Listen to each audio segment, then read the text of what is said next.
ကမ္ဘာ့ခေါင်းဆောင်ဖြစ်လာမဲ့ဒေါ်နယ်ထရန့်ကို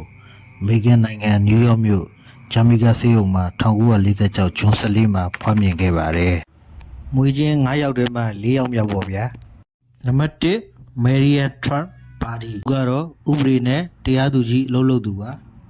။နံပါတ်2ဖရန့်ထရန့်ဂျီယာဖရန့်ထရန့်ဟာသူညီဒေါ်နယ်ထရန့်နဲ့အိမ်ချမ်းမြေလုပ်ငန်းကိုအတူတူလုပ်ကိုင်ခဲ့ကြပေမဲ့နောက်ပိုင်းစိတ်မပါတော့တာကြောင့်လေရင်ပိုက်လော့ဘက်ကိုပြောင်းရွှေ့လုတ်ကင်ခဲ့ပါတယ်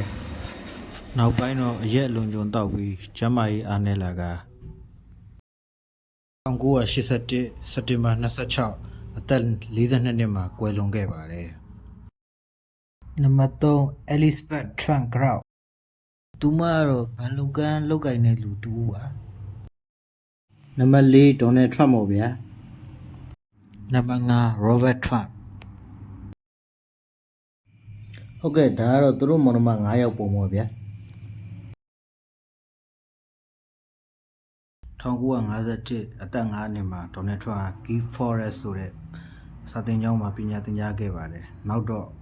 ငယ်တဲ့အကျောင်းမှာစိုးရိမ်စရာအပြုအမူတွေလုပ်တာကြောင့်နောက်တော့ Guy Forrest ကျောင်းမှာ10နှစ်တာပညာသင်ယူပြီးတော့ Military Academy New York ကျောင်းကို1959မှာအသက်73မှာပြောင်းရွှေ့သွားခဲ့ပါတယ်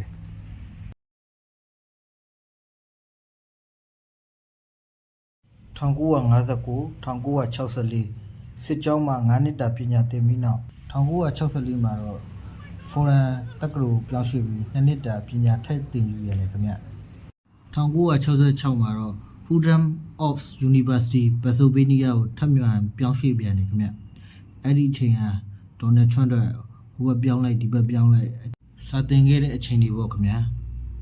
ဟုတ်ကဲ့ကျောင်းတွေတက္ကသိုလ်တွေဟိုဘက်ပြောင်းဒီဘက်ပြောင်းတက်ပြီးနောက်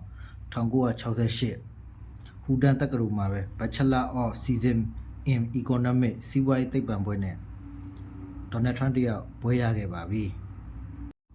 1981မှာတော့သူ့ဖေရဲ့အင်ချင်မြေလုပ်ငန်းကိုဦးဆောင်လုပ်ခိုင်ခဲ့ပြီးနောက်ပိုင်းမှာ The Trump Organization လို့ပြောင်းဝင်အကြီးဆုံးလုပ်ငန်းတစ်ခုလိုအောင်မြင်လာခဲ့ပါတယ်နယူးယောက်မှာ Luxury စောက်အုံတွေတည်ဆောက်တယ်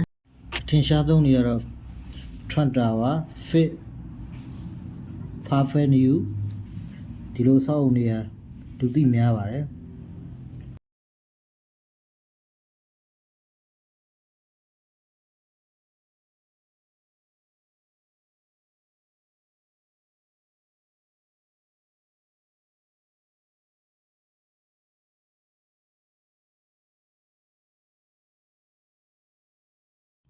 နောက်ပိုင်း Trump ကအိမ်ချမ်းမြေသားမကကာစီနိုကောက်ကလပ်တွေမှာလည်းဝင်ရောက်လုပ်ကိုင်ခဲ့ပါတယ်တက်မဟာကာစီနို Trump Plaza Trump Crystal အဲ့လိုမျိုးတွေကတော်တော်နာမည်ကြီးခဲ့ပါတယ်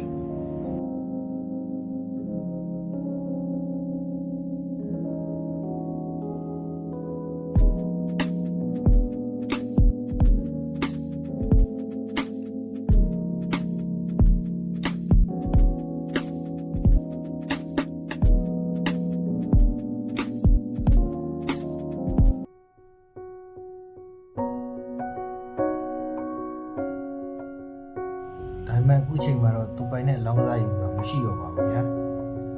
ဟုတ်ကဲ့ဒေါ်နယ်ထရန့်အောင်လို့တရားကောင်းလောက်စီးပွားရေးလုပ်တဲ့နေရာမှာနောက်ပိုင်းသူ့နာမည်ကိုသုံးပြီးတော့ State Trump State Trump University Trump Airline နောက်ဆုံး Trump Vodka ထိပါထုတ်ခဲ့ပါတယ်ဟုတ်ကဲ့ခင်ဗျာကြည့်ရှုသူအားလုံးကျေးဇူးတင်ပါတယ်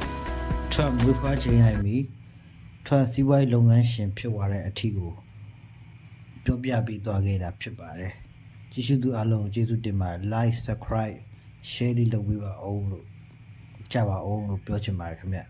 အားလုံးကျေးဇူးတင်ပါတယ်အပိုင်း1ဒီမှာနေပြီပါပြီခင်ဗျအပိုင်း2ကိုအကောင့်ကအကောင်းဆုံးနေနဲ့ပြန်လာခဲ့ပါမယ်ခင်ဗျကြည့်ရှုသူအားလုံးကိုကျေးဇူးတင်ပါတယ်ခင်ဗျ